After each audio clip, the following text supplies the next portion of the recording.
So we are still making our way through number 303, but I bet today will be our last day on it. So, do we have any questions or thoughts that are left over from previous weeks? Okay. This is Master talking about intuition and the organization. This is now about intuition. Master says, when intuition develops, the Master said, you don't always know why you say and do things differently.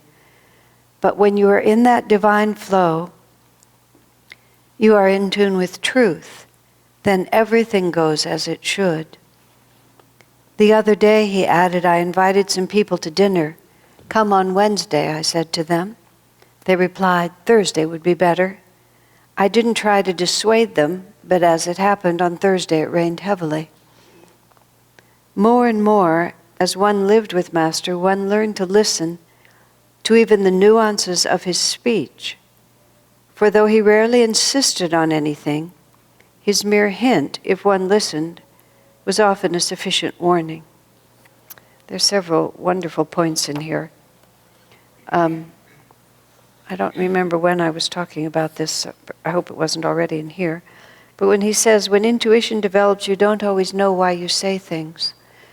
When I watched Swamiji function, which was a reflection of this, from the perspective in which I live, you imagine that somebody of expanded consciousness calculates what they say.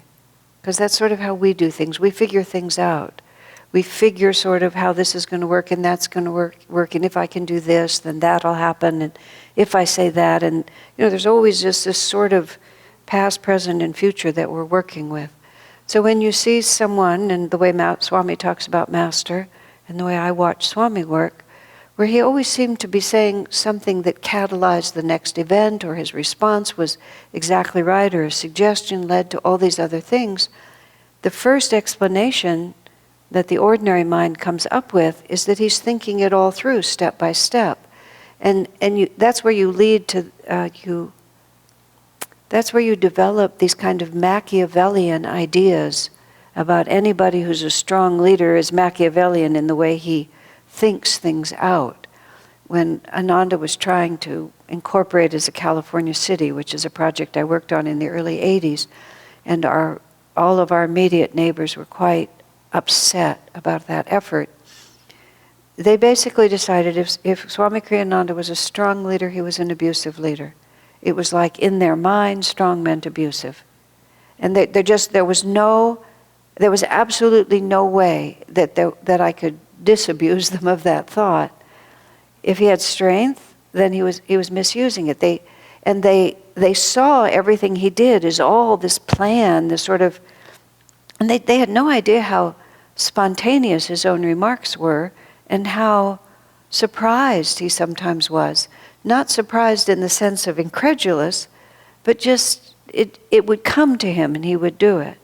And I remember in a certain situation he was advocating a certain course of action for someone, and he remarked afterwards, he said, so-and-so is finding it difficult, and then he said, I'm accustomed to following my heart and just trusting that it will all work out. But this person is not used to it, so a suggestion that doesn't come with all this intellectual explanation, this other person was finding very hard to embrace, and Swami was just used to it. If it comes in that certain way, we just follow it, and that's how it'll work. When I worked with him, not on the incorporation, but on the project we did before, where we did a little bit of political activism in the county in order to get a certain county official fired because she was incompetent. She was causing us a lot of grief. He conducted this whole campaign, and I was kind of his front man on it. And it all sort of unfolded in a way that just worked out beautifully. Basically, he created a whole controversy anonymously, and then Ananda stepped in and saved the day. He called it a tempest in a teapot, but I was quite impressed. But afterwards I asked him, I said, did you know how this was going to work out? And he said, no, not really. He said, but I knew if I just went a step at a time, it would unfold as it was supposed to. And it took me many years to understand that his intuition was so in the now, that's how he did it. And that's what Master said. Master's saying exactly here. So I saw it illustrated. You don't always know why you say and do things in a certain way. Now, think about how courageous and confident you have to be, and sensitive to the feeling of things. And over time, even more or less ordinary people like us can develop that kind of intuition where you can just tell that you're not sure why, but this is going to work out. And it does if you follow that feeling and follow it correctly. Now, working out doesn't always mean that it works out well. It just means that it works out. I've often advised people, oh, don't worry, something will happen. And they say, oh, you mean it's going to be good? No, I didn't say that. I just said something will happen. Something always happens. And so sometimes something happens. And then later you see, well, that was just the way it was going to be. It's very important to realize that, because otherwise we try too hard to protect ourselves with too much thought. I'm not making that clear, but you understand what I mean. This little story about I invited them to come on Wednesday and they said to come on Thursday. I heard this story about, I may have told this recently, but I'll tell it again. After Swami Kriyananda left Master in whenever that was, in the 30s or so, he became a PhD professor at the University of Michigan or something like that, and he got involved in brain research. And because he was Indian, he took his scientists and their brain measuring machines to India, and he made an appointment with the Swami Ananda, who was a very advanced soul. He lived at Vasishtha Guha, the cave above Rishikesh, for a while. And let's see, they told him that they wanted to come to see him on a Tuesday. He said Tuesday is not convenient, Wednesday would be better. They said Tuesday is the day that works for us. He said, all right, come on Tuesday. So they came on Tuesday and none of their machines worked at all. They simply couldn't get the machines to work, and they had to go home without anything. So they returned on Wednesday and they hooked him up to all these electrodes, and they tried to measure him, and he had no brain waves, none at all. Then nothing registered on their machines. And they were just completely disconcerted. He said, oh, you want brain waves? So then he just made brain waves, just left, right, up, down, absolutely, completely outside of anything that they wanted. And then he just turned to him and he said, you people are just children. And that was the end of the whole thing. It's like, you're just these are toys. But it was the same thing. Now there's two factors that are relevant there. When Master said come on Wednesday, he meant to come on Wednesday. He had a reason for it. When Purushottama said come on Wednesday, he meant Wednesday. Even if he didn't himself, he wasn't calculating. He just, for some reason, knew their machines wouldn't work on Tuesday. It wasn't like they came and he punished them. That would have been petty-minded. It's just, it wasn't going to work on Tuesday, and it would work on Wednesday, and just somehow some part of him knew it. But the other part, which is even much more important, you have to realize, in both these cases, we're not living with a living Master right now. But it's still important to know that he didn't insist. Purushottama didn't insist. Master didn't insist. I never saw Swami insist. They just hint. And one of the things that has happened with Yogananda's image over the years is that the organization he founded has gradually created this stern disciplinarian. And even sometimes people will say things to me about the way Swami behaves. When I wrote the first book about him, afterwards, someone, when they read it, they said, well, you never talk about the way Swami blasts people. He said, like the person said to me. I actually sat and I thought, I said, well, I just can't remember him ever doing that. I can remember on occasion he spoke strongly, but I said to Swami that so-and-so objected to the book because they say I didn't represent this side of you. And he just said, I never blast people like that. I said, well, this person says you do. Oh, he says, if your ego resists, that's what it feels like. Which I thought, no, that's an interesting way to put it, isn't it? But that doesn't mean he's actually doing it. Of course, there are times when he said Master would pretend anger. And I remember on one occasion, there was this man who was very difficult to get along with. And finally he did something, and Swami said that, he said, I really need to speak to him. It's just not right for him to go on this way. So we all got real happy, thinking we were all going to, through Swami, get our revenge. Swami actually spoke to the man 10 years later. And it wasn't that he forgot it. He was just waiting for the right moment, which finally came 10 years later, in the middle of a choir rehearsal, just as they were about to start singing. And whatever the man did, it was just the right moment. And Swami spoke extremely sternly to him, so sternly that the guitar player became very agitated about it and kept trying to start the rehearsal. So he starts playing the guitar and Swami starts talking louder. The other man starts talking louder. So these two voices are going. This other guy's frantically playing the guitar, trying to get everybody to sing and stop. It was really crazy. That's the closest I've ever seen that I would call that. Because, with few exceptions, and if somebody's listening to this and comes and wants to tell me about how stern Swami was with them, it's not that he never spoke strongly to me. He said to me once just a single line that actually made me stop breathing. I mean, not in a positive way. It was just a single line, but there was so much fact in it that I really couldn't breathe. I had to walk out of the room. I thought I would faint. So yeah, I definitely felt blasted, but I could still tell that he just said something very simple to me, but it was so true. Just, went in right like that.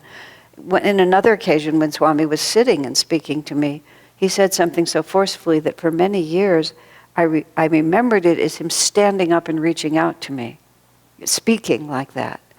But I thought about it later and I thought, I don't think that actually happened.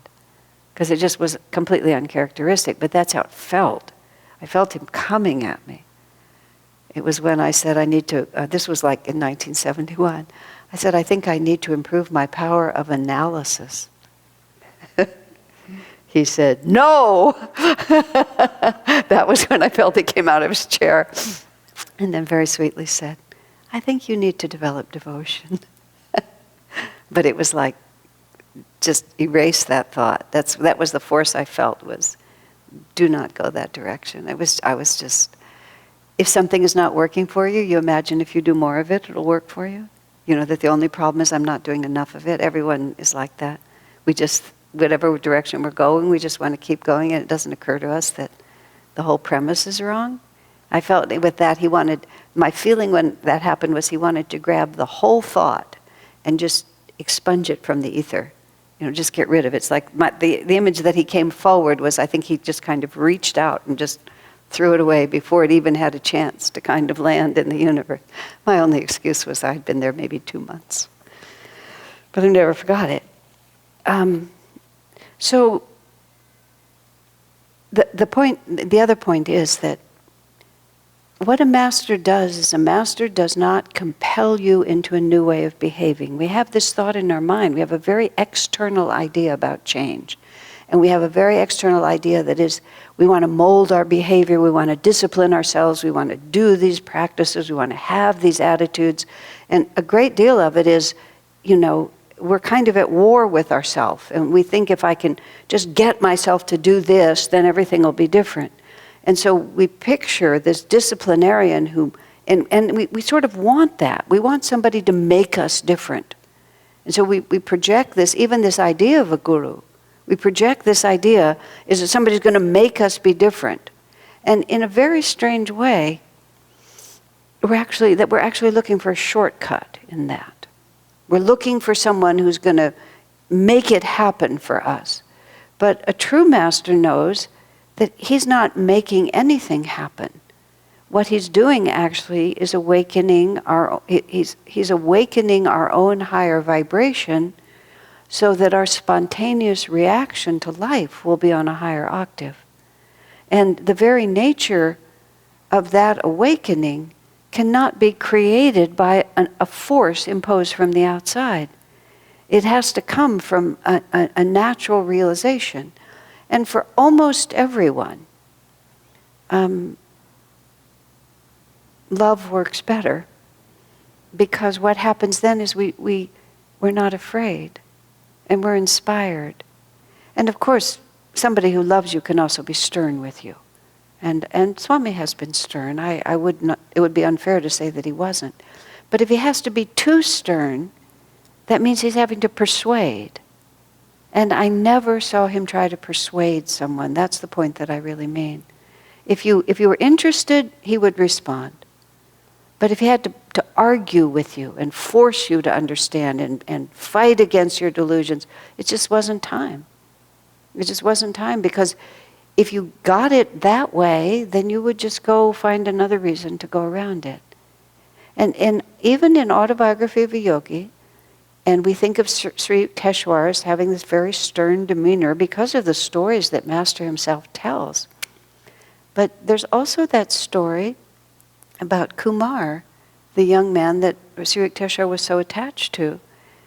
And Kumar wanted to go back to his village, and Sri Yukteswar knew that if he did, he would fall in with bad companions, and he would develop habits that would make him unsuitable for the ashram life.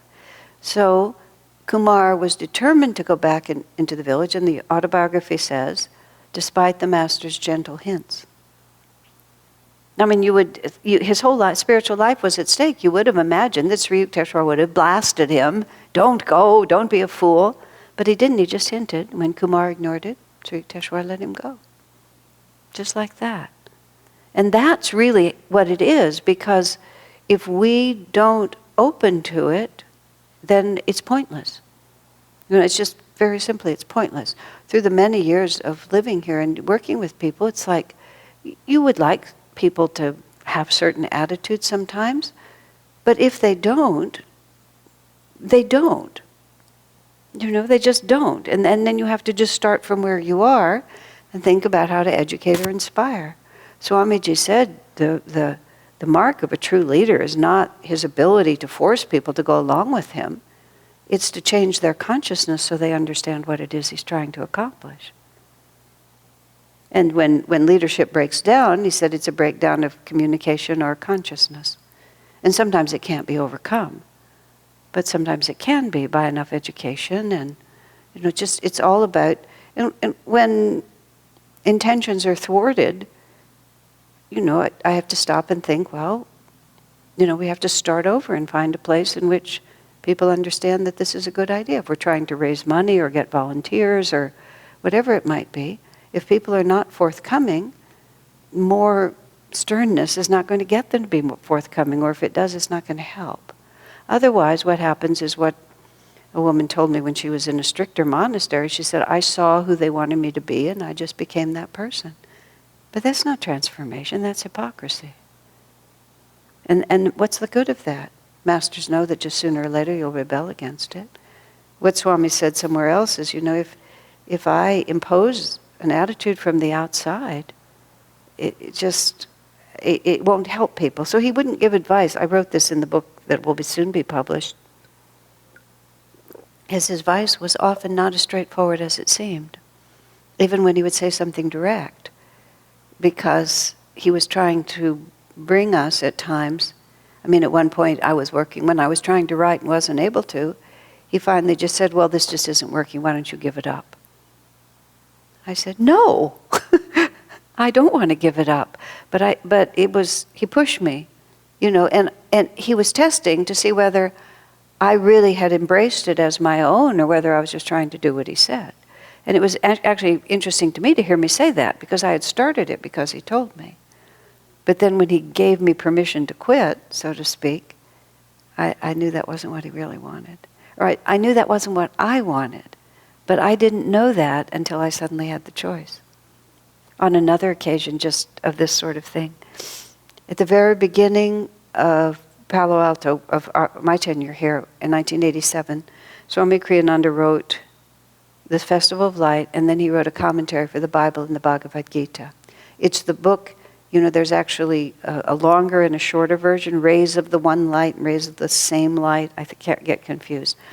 The first set of commentaries he wrote a whole commentary for the Bible and a whole commentary for the Gita, both of which were longer than what we presently read, and we had to read both of them. You hear my attitude. We had to read both of them. Some of them were really long. It could be 15 minutes of reading, which is really a lot of reading in the middle of a Sunday service.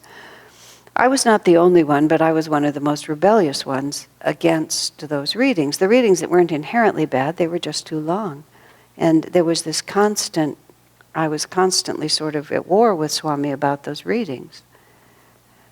And we were a lot of us just starting to our centers and starting outside of Ananda, and a lot of things were new.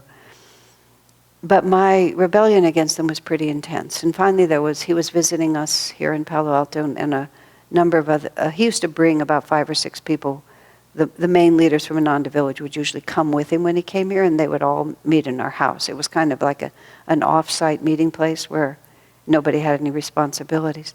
So they were all there, and we were talking about these readings. And the details are just too gory and uninteresting, also I'll leave them out. But the end of it all is, he said to the whole group, Asha doesn't have to do the readings if she doesn't want to. And someone said, well, then so-and-so's not going to want to do them either. He said, no, they have to do them, but Asha's earned the right not to do them. He said it like that. So I got what I wanted. So there it was. So I didn't have to do them anymore. And I don't know whether it was that same afternoon or the next morning, but I was in the kitchen, and I had some garbage in my hand, and we had this step-on garbage, where you step on it and the lid flips up. I stepped on it and the lid flipped up. I mean, the garbage was symbolic somehow, and I'm about to put this garbage in. It really came to me very strongly. If you accept this, you will get so out of tune that you will leave the path. Wow, it came to me like that. It's like I was having a hissy fit, and he was just going to let me have it and see what I did. And I just dropped the garbage in and slammed the lid, and I said, Swami, of course I'm going to do the readings. He never said anything to me after that.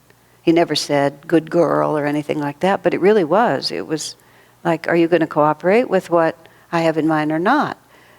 But he gave me the freedom so that I could choose where I was going to go with it. And that's much more common than just, this is how it's supposed to be. It's a wholly different way of being on the spiritual path. And it's true even now. It's like people will suggest things to you, and it behooves us to listen to each other.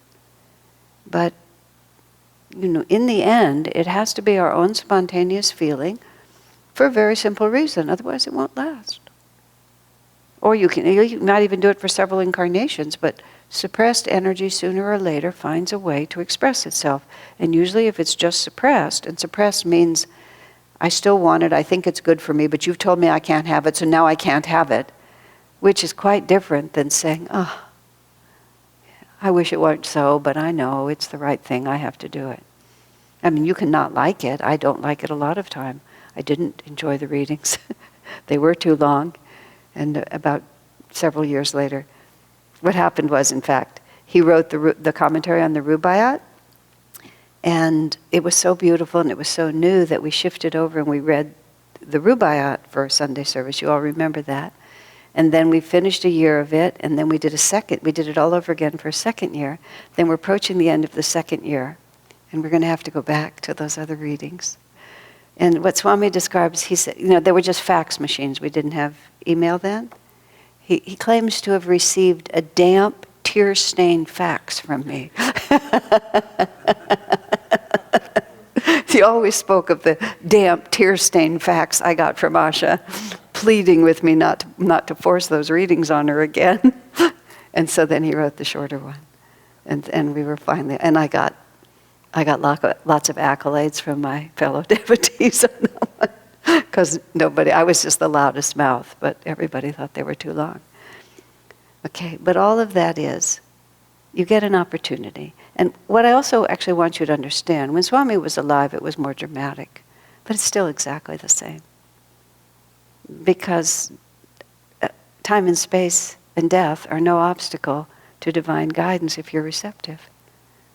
So if we're still really serious about trying to be in tune with God, God will find a way to speak to us. He will either speak to us in our own hearts, through circumstances, or through our Guru Bhais, if we're listening. But if we're listening, He's talking to us all the time. But in the same way, it's not always crystal clear. You always have to stand back for a minute and just, ask yourself what's really going on here. What's really going on? What am I really feeling? And you get good at it. You get so that you can just sense something's off. And often you don't even know why, but something's off. And then you have to stop and ask, where did I tend to roll back my day. When did it go off? At what point? And almost always, well, it's when I had that thought, when I said that thing, when I neglected to take care of that task, whatever it might have been. I just always kind of trying to roll it back and start over. Does that make sense? But it's always going to be a hint.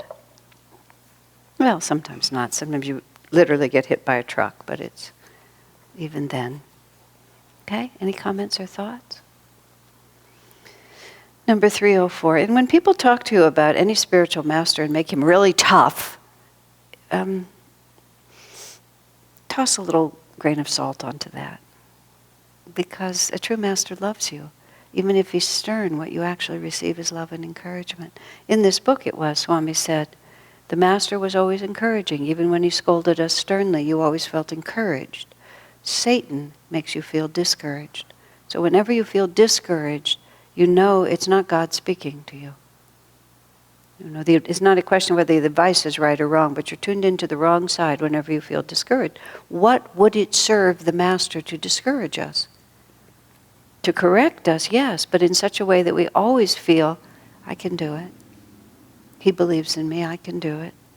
And if you begin to think, no, I can't, it's not God's will. It's not God speaking to you, it's not Guru speaking to you. It's somehow we've gotten into the dark side. That's what he does. He succeeds in making us feel that we can't do it. That's all. So, the masters are very careful not to push us to that point. Because if we lose hope, we lose everything. As long as we have hope, it really doesn't matter what a mess we've made. And believe me, we've all made lots of them.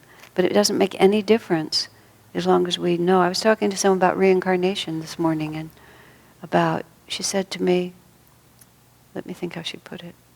She raised the question that reincarnation is kind of an excuse. I said, oh heavens no, it's just the opposite. Far from excusing us, it gives us absolute hope that we will get it right. It's not like a free pass. It's just the opposite. It's, well, I haven't gotten it right now, but I will. And that's, for me, reincarnation is just marvelously helpful. And it's also helpful from the other side, which is if I don't get it right, I'm going to have to do it again. So it, far from giving us any kind of an excuse, it just absolutely locks you in. You either face it now, or you face it now later. Like, where's the advantage in that?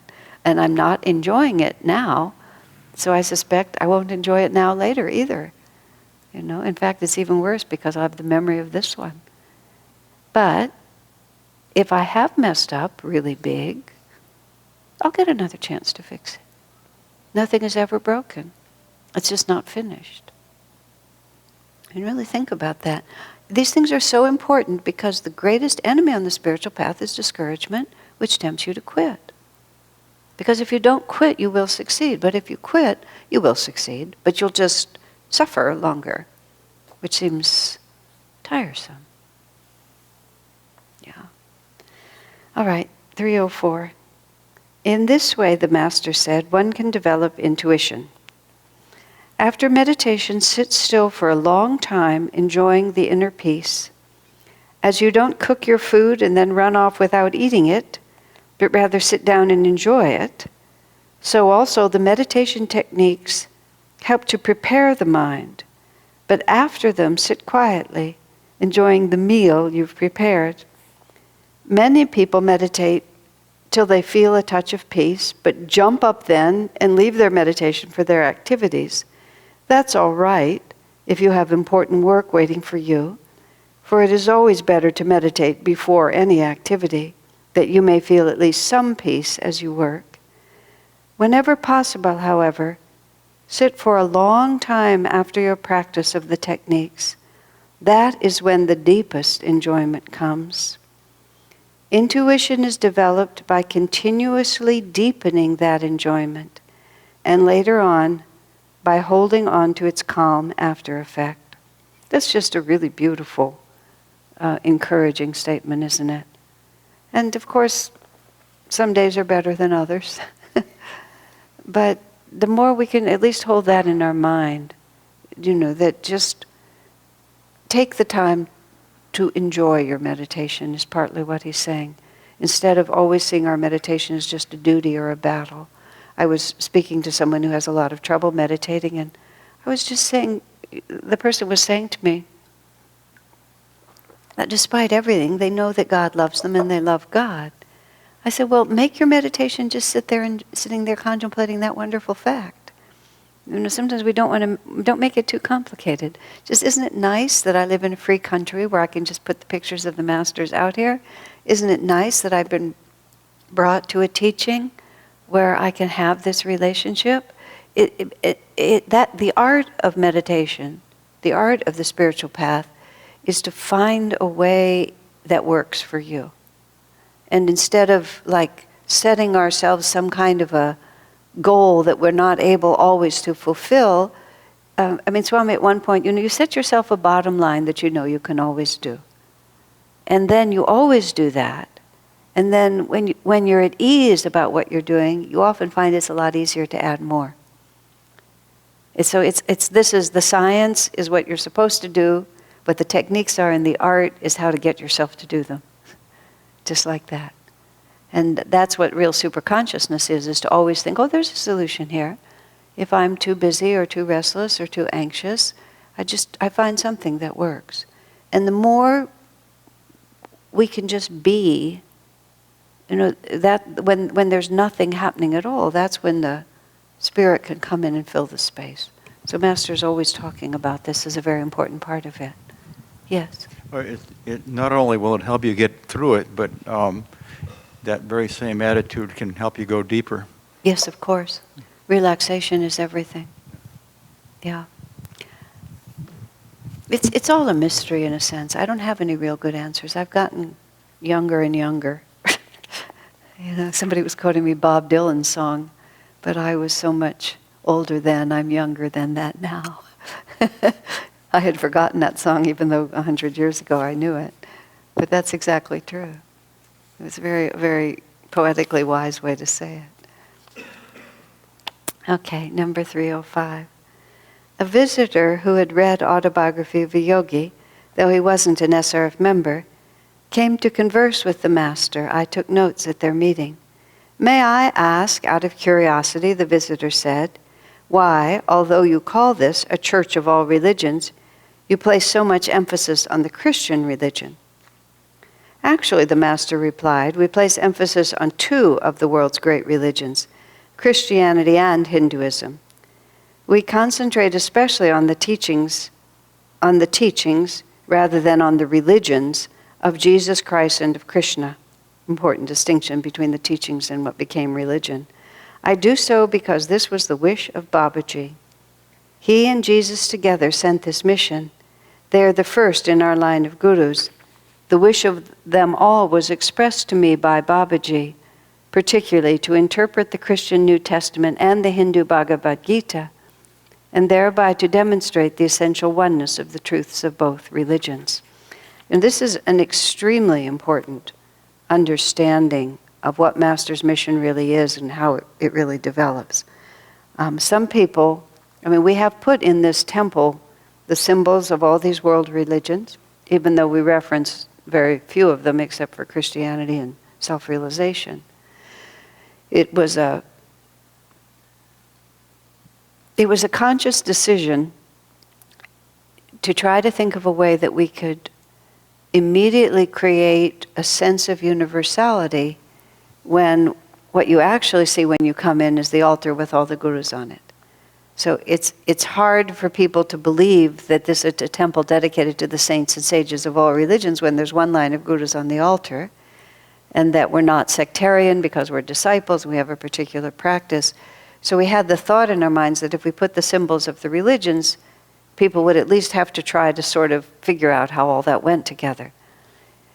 But we have never, or rarely, but virtually never, really done anything that actually represents any of these religions in the terms of the outward rituals, the outward prayers.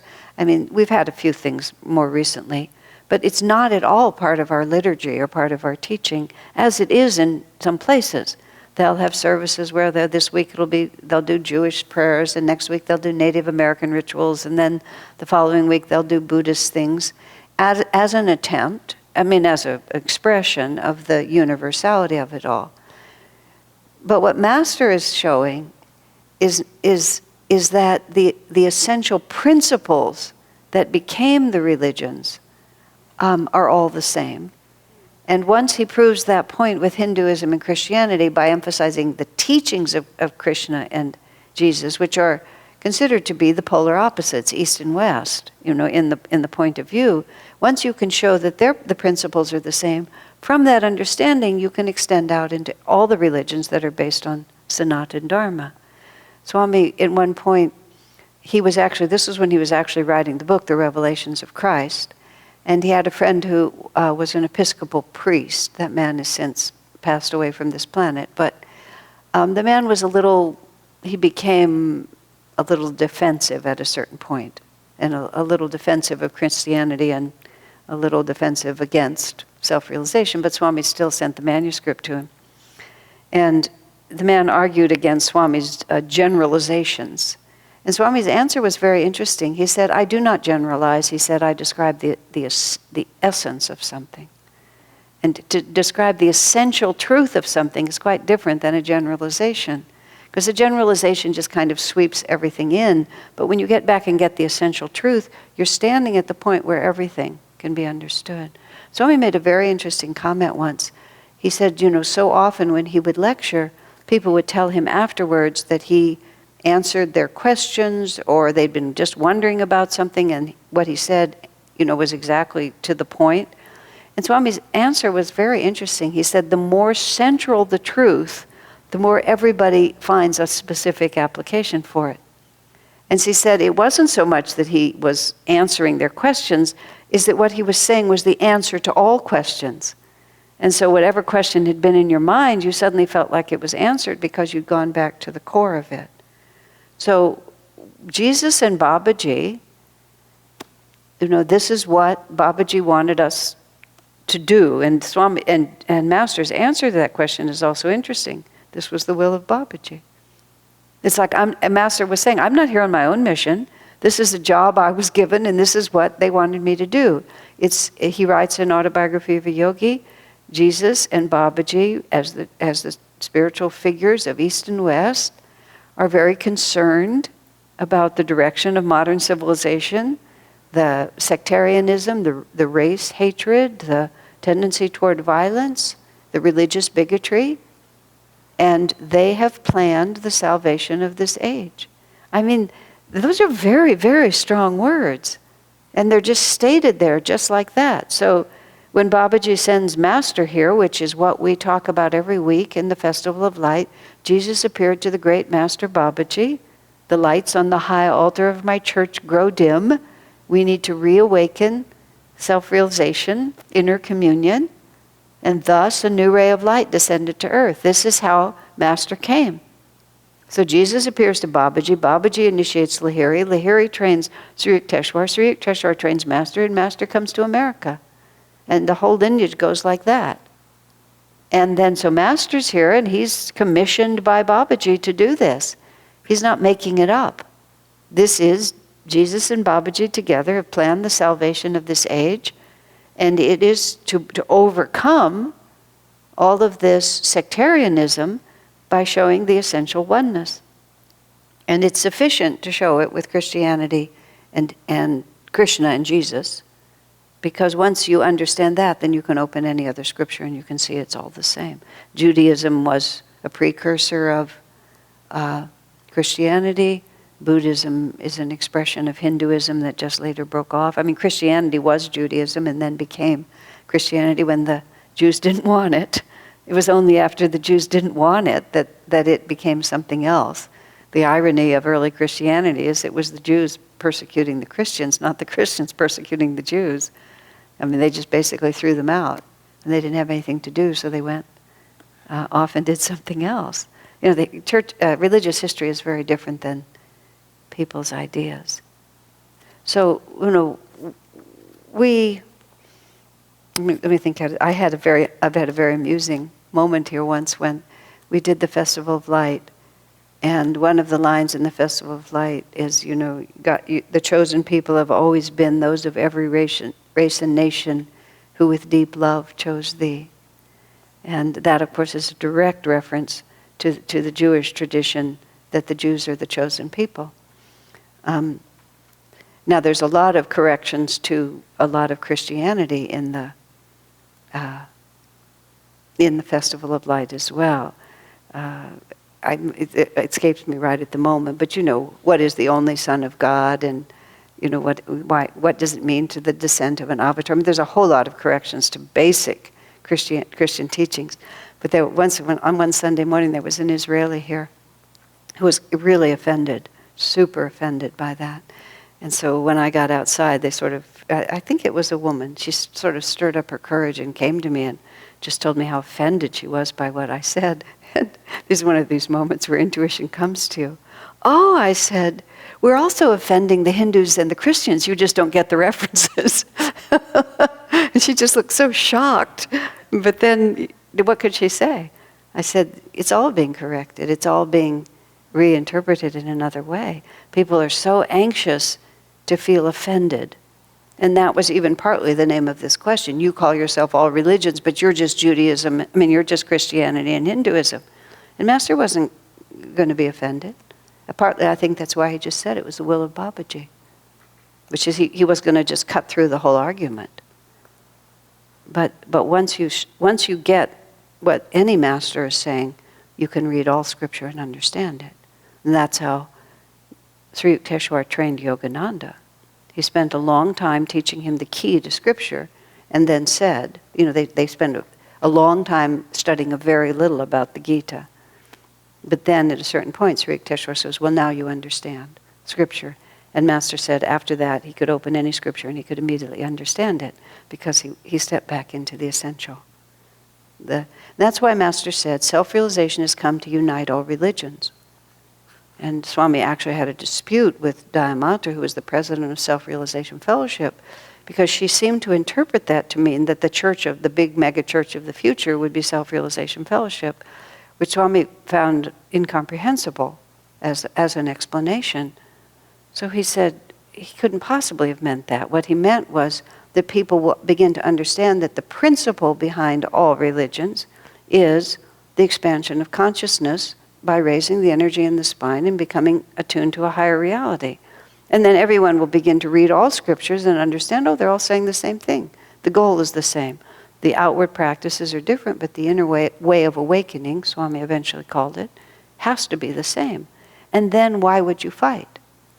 What people try to do now is they try to say, well, I respect the way you do this, and I respect the way you do that, and so we do a little of your ritual and a little of this one, but they conflict.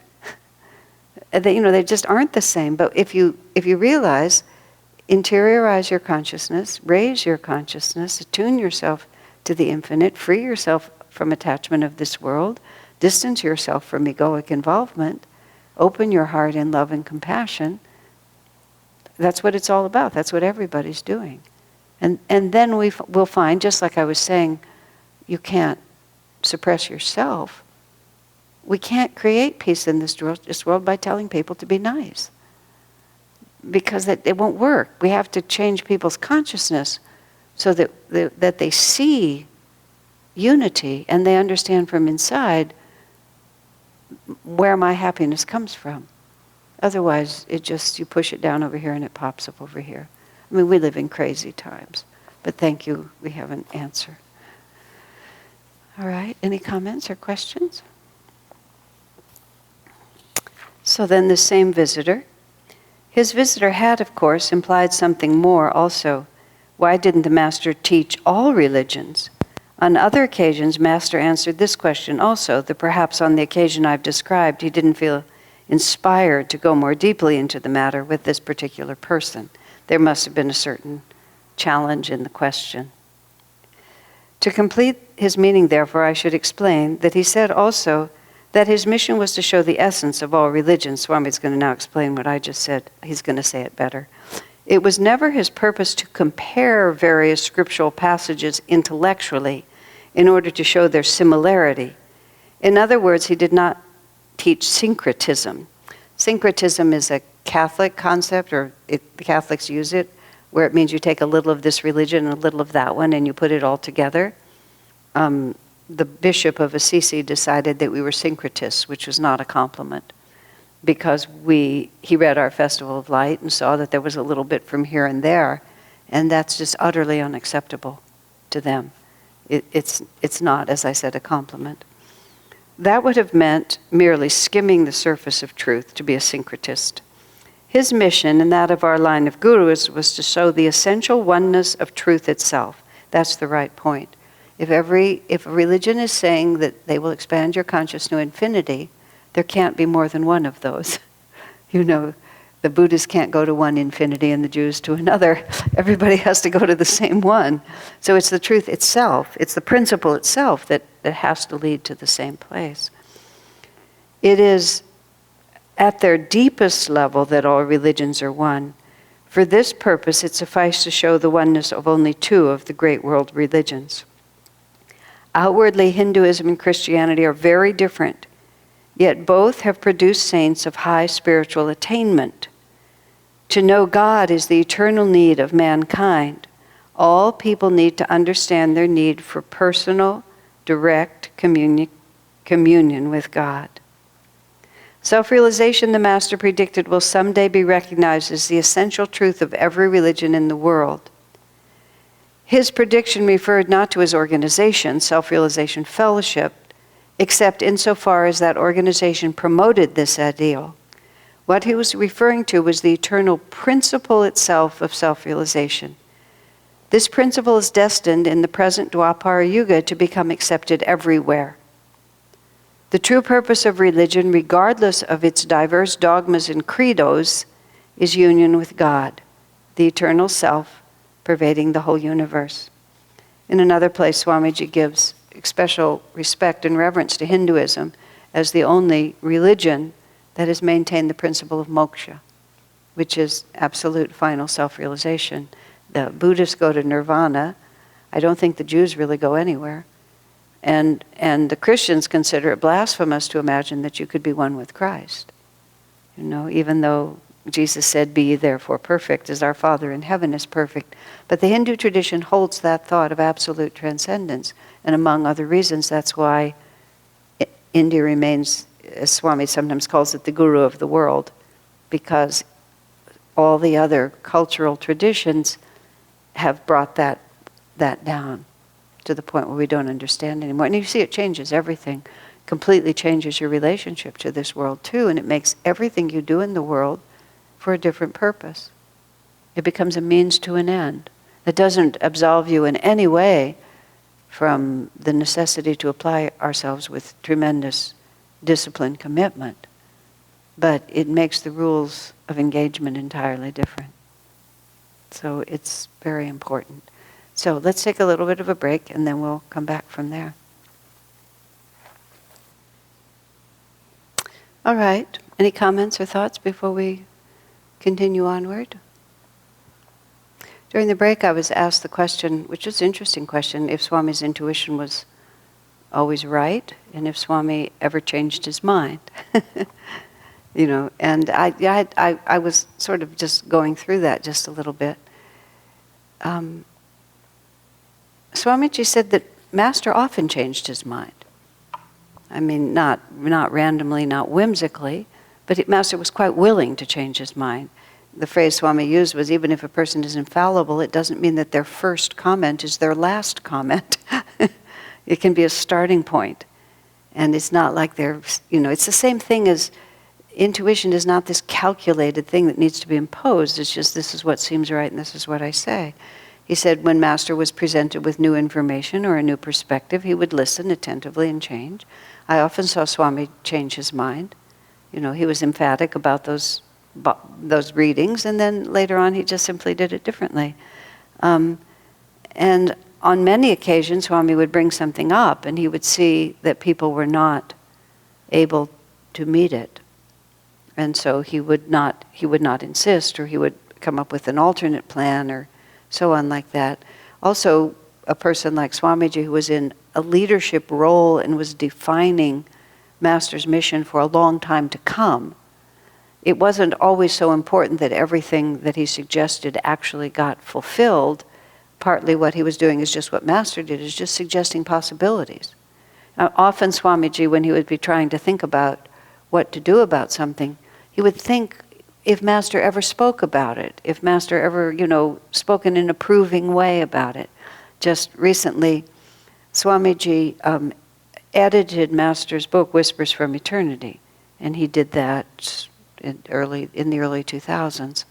And he said that he witnessed a conversation between Master and Tara Mata, who edited his books, and Tara wanted to edit that book, and she said something to Master about, I would want to edit that, maybe I could edit that book. And Master's response was, "Oh, would you?"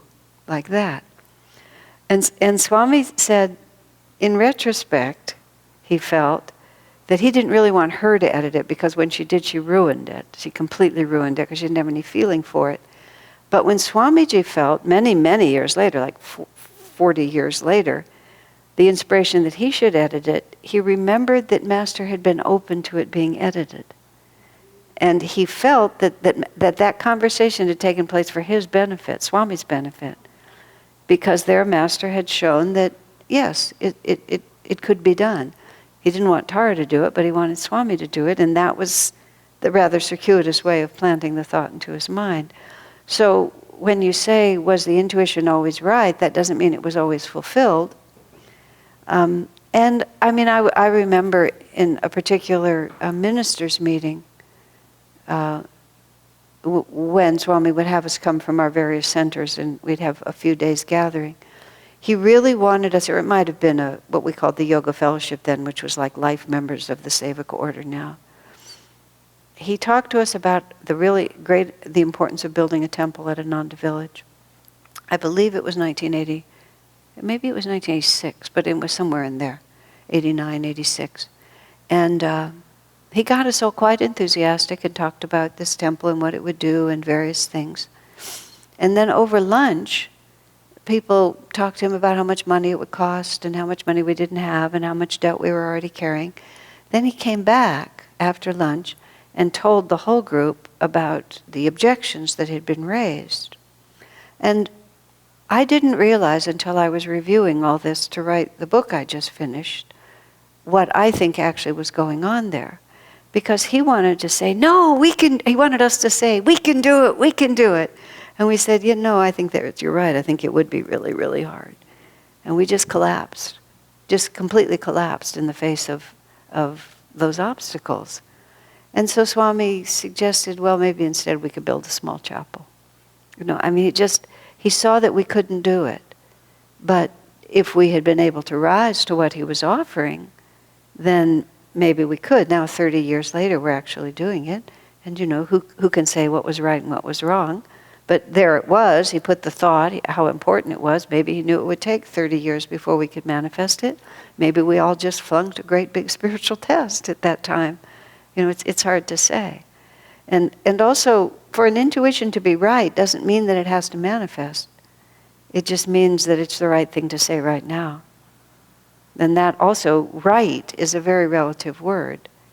In 1981, Swamiji felt that the community was becoming quite distorted toward the monastic life, and that marriage and the householder life needed to have more dignity and respect. And at that time, he met a woman in Hawaii, and they formed a relationship, and he gave up his monastic vows and took up the householder life. She flamed out in about 9 months, and it didn't work at all, and she went away after Swami had put out this huge thing about this new life that he was going to live and so on. When she vaporized, he became very concerned that he had misunderstood Master's guidance.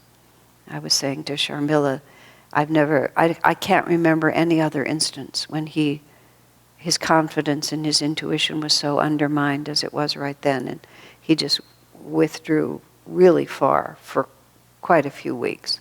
He was just totally preoccupied because he had felt Master's guidance so strongly that if he was wrong, he just didn't know what he would do. I mean, how would he live after that? But then at a certain point, he just essentially surfaced from that, and he said, I knew what Ananda needed. I felt Master telling me that if I didn't set the example of a spiritual householder life, the community would never understand what we were here to do. And in this very short period of time, the entire community has been redirected in just the ways that I knew it was needed. And then he said, I naturally assumed that the relationship would last longer, but he said that was my presumption. There had been no promise. He said, so he was sort of restored.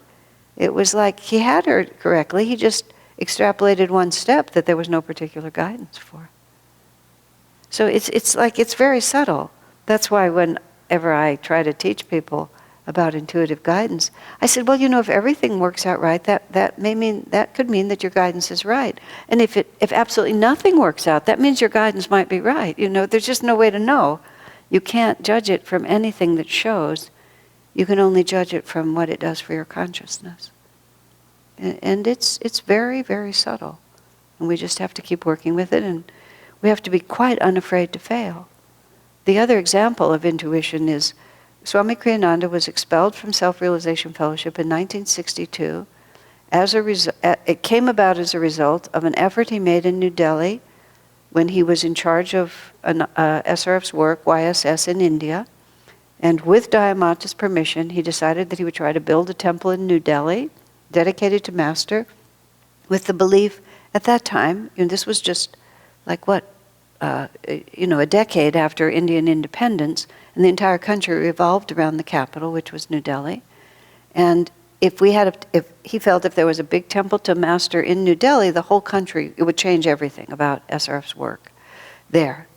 So, but at that time, Prime Minister Nehru controlled all the land use in Delhi, and ashrams and priority and societies like that had absolutely no priority. And he, in order for him to get land to build a temple, Prime Minister Nehru had to say yes personally. So, anyway, in the end, he got Prime Minister Nehru to say yes. It was an impossible task. And then SRF in Los Angeles decided this was extraordinary presumption on Kriyananda's part, and he was trying to set himself up as a new guru in India. And everything just cascaded in a nightmare, a fracturing of his relationship with his guru bhais, which we should thank God for every day, because otherwise we wouldn't have Ananda. But going on from that, Swami told us this story many times over the years, because it was an important story, because he felt he had to explain how he came to be separated from his guru bhais, and what his justification was for going out on his own, so to speak. And one time, when he finally told the story, he said, I didn't really feel Master's guidance to go do the temple. He said, but I couldn't think of anything else to do, and it seemed like a good idea. And he said, and I thought it would be a good test to see what happened if I tried to make something happen without that intuitive feeling. And I mean, I had many responses to that, not the least of which is, what courage. Just, how will I ever know unless I try? So he tried, and he learned, and he understood that he had been correct. There was a certain feeling that wasn't there. He also felt later, he said, he also added a subtlety to it later. Later he said, I feel like Master withheld his blessings in order to protect me from thinking that he was responsible for the great pain I suffered later. He said the fact that I felt that he'd acted somewhat on his own without Master's blessing, he said separated the consequences of that action from his relationship to his guru, which was very important at the time, because when all his guru bhais turned against him, all he had was his relationship with Master. But still, I mean, how many of us have that much nerve to put that much energy behind anything, especially as an experiment? Yeah, very interesting. Now, I don't always feel that Swami always told me the whole story. He would just tell me enough of the story for it to be interesting. All right, comments or questions? Number 306. I seem to remember, Swami says, that it was the same guest. I have his question and the Master's answer in my notebook, but I've no other way of identifying him, who asked Master the following question. I understand you have two classes of students, those who live in the world and those who live in the monasteries, renunciates. Which of these two ways do you consider the better, and why? Good, better, and best, the Master replied, are determined by the depth of one's love for God. Outside of divine devotion, nothing else matters. Very important answer. If one is in a position to leave everything and live only for God, why not do so outwardly also? Whether married or single, the important thing is to love Him deeply. The monastic life is for those who have the pure desire to live only for God and who are also free of social entanglements. You know, it's part of the transition from Dwapara Yuga to Kali Yuga that the rigidity of the form of your spiritual life is not as important as it was deeper into Kali Yuga, when the material life was so dense that it was just impossible to hold a high thought in the midst of it. Someone was talking about the extraordinary tapasya of St. Francis of Assisi, for example, barefoot in the snow, you know, just one thin garment. Somebody made a very interesting comment. He said ordinary life was so uncomfortable that in order to do tapasya, you had to go a lot farther. We think of it in terms of the comfort that we live now, but he said the ordinary life was just one step in front of that. They didn't have central heating, they didn't have air conditioning, and they didn't have hot water showers, you know, they didn't have cappuccino machines. It was like, it was rugged. So he had to go beyond that in order for it to show.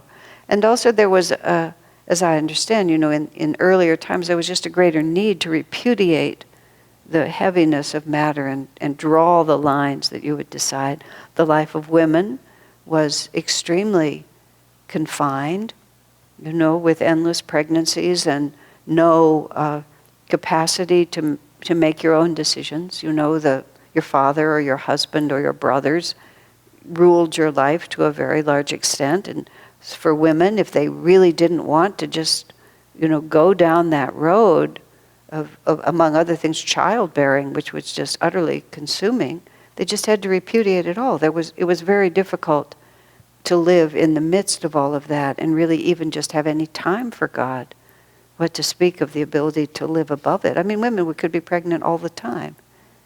You know, it was just not so they would have to go off to the monasteries to do it if you really wanted that. But nowadays, life is much more comfortable. It's not, you know, we're not overwhelmed just with maintaining ourselves. Options for both men and women are much freer. As in this part of the world, at least, you know, money is not that hard to obtain. It's just not so heavy. It's not so heavy to be here. Everybody's roles are very lightly defined. And especially in America, there's no caste, there's no classes. You can just be whoever you're going to be. It's just not, form doesn't matter that much. And in higher ages, the world and spirit are integrated. I mean, that's the whole principle of Sanatana Dharma that Swami and Master were teaching about it being the essence of the religion. It's the other definition of Sanatana Dharma is simply that which is, which I love that. That's my favorite definition of that. And it's in the higher ages, there is no such thing as religion. There's only life. Just life is, of course, a spiritual expression. And in the tradition of India, even still, even though everything is mushing together at the moment, it's just understood. It's all consciousness. We're going to be born again until we attain God realization. So we need to live in a certain way. What's happened to our whole world, which is why Babaji and Jesus are really worried, is that all values except material values are just being just randomly discarded right, left, and center. Simultaneously, there's this enormous rebound of spiritual energy, of true spiritual energy, which is also happening. But the power brokers of the world, the power the worldly power is in the hands of stunningly materialistic minds and people, in which nothing matters but what you achieve. Even I read a very just interesting editorial just talking about the United States. Like, in one generation, just very recently, who you were as a person was highly valued. Your integrity, your honesty, your nobility, your selflessness, your charitableness, your devotion to God. Now, none of that. People are never praised for that. They're praised for what they achieve outwardly in terms of money. Just think about it. And all of education is all focused toward these poor children building their resumes so they can get into the right high school, so they can get into the right college, so they can get the job with the right law firm. And it's just driving kids crazy. I remember one year, letters to Santa appeared in the local newspaper. That was when the newspaper was still really paper. And there was just one letter, and one little girl wrote, "Dear Santa, I would like just a few days off. I'm only 12. I'm still a child." I mean, it was just like, oh my God. But it's just like, we're too busy. We have to keep, they have to pick their sport, and they have to start. It's absolutely nuts. And there's just very little, and it's a runaway train. And it takes a tremendous amount of intuition and courage for parents to pull their children out of it, and for adults to pull themselves out. It's not easy. It's not an easy time to be living. But let's see. But the other side of that is that we are moving into an age where people are concerned much more with energy than with form. And it's really, for example, even in the spiritual life, people used to belong to a denomination.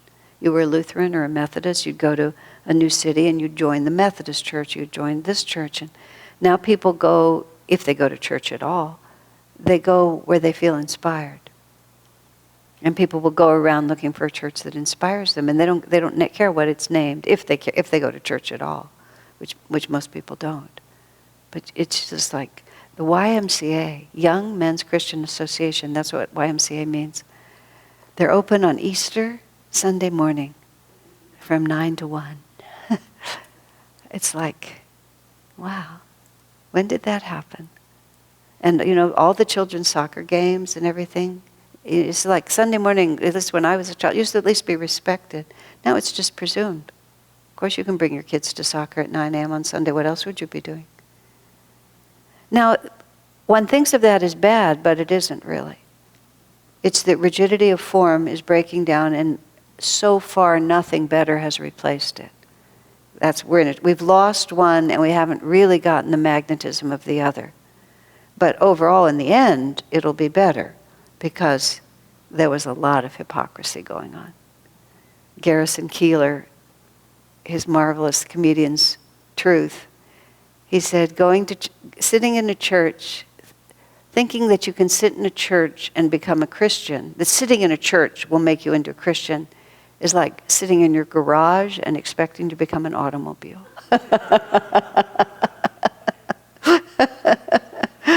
But that's how people did think.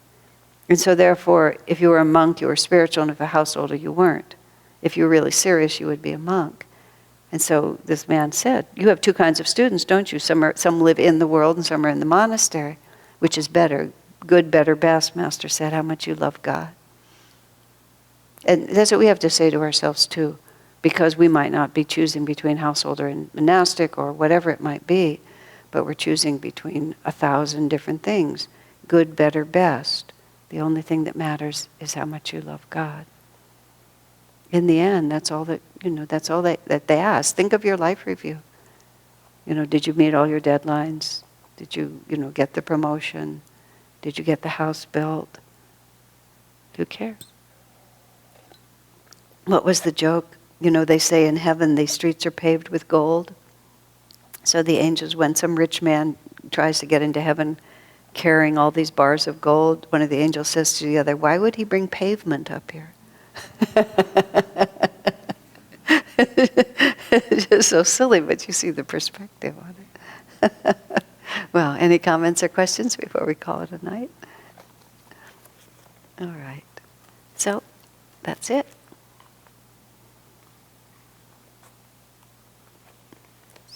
John always likes to know we went from 303 to 306. We finished 306. Okay. And we have 2 weeks off because the church is closed next week to fumigate it. And the following week is spiritual renewal week. So 2 weeks before we meet again sometime in August.